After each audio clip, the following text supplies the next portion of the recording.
Assembly సమావేశాల్లో క్రమశిక్షణతో సభ్యులు పాల్గొనాలని కేసీఆర్ ఆదేశించినట్లు బీఆర్ఎస్ ఎమ్మెల్సీ ఎల్ రమణ అన్నారు.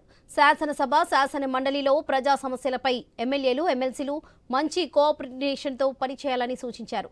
ఎస్సీ ఎస్టీ సబ్ ప్లాన్ నిధుల విషయంలో ప్రభుత్వాన్ని నిలదీయాలని కేసీఆర్ తమకు దిశానిర్దేశం చేశారంటున్న ఎల్ రమణతో మా ప్రతినిధి Y Swamy face to face.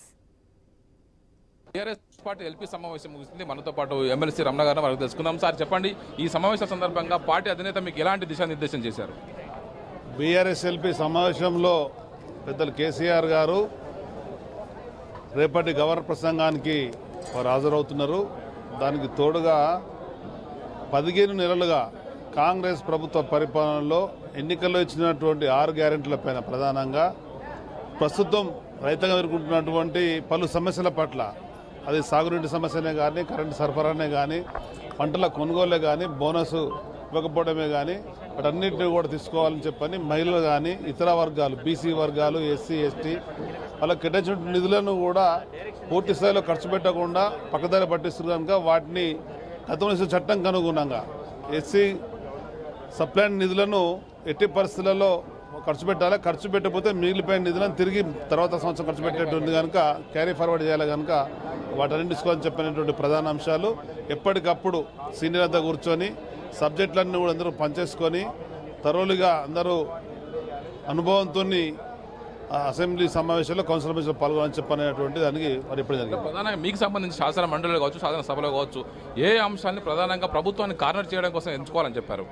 పెట్టబోయేటువంటి బడ్జెట్లో గతంలో ప్రభుత్వం అధికారంలో ఉన్నప్పుడు బీఆర్ఎస్ పార్టీ ప్రతి సంవత్సరం 10-15 వేల కోట్ల ఆదాయం పెంచే విధంగా ప్రభుత్వం ముందుకెళ్ళింది. కానీ నేటి ప్రభుత్వంలో ఈ సంవత్సర కాలంలో 10-15 కోట్ల రాబడి తగ్గినటువంటి పరిస్థితి. అంటే ఈ ప్రభుత్వ అసమర్థ విధానాల వల్ల, ప్రభుత్వం సక్రమంగా నడపకపోవడం వల్ల ప్రభుత్వం అప్పులను కుప్పగా తయారుస్తుందే కానీ ప్రభుత్వం ఆదాయం పెంచే మార్గాల పట్ల దృష్టి లేదు. కాంగ్రెస్ ప్రభుత్వంలో సరైన ఐక్యత లేదు, అనుభవం లేదు.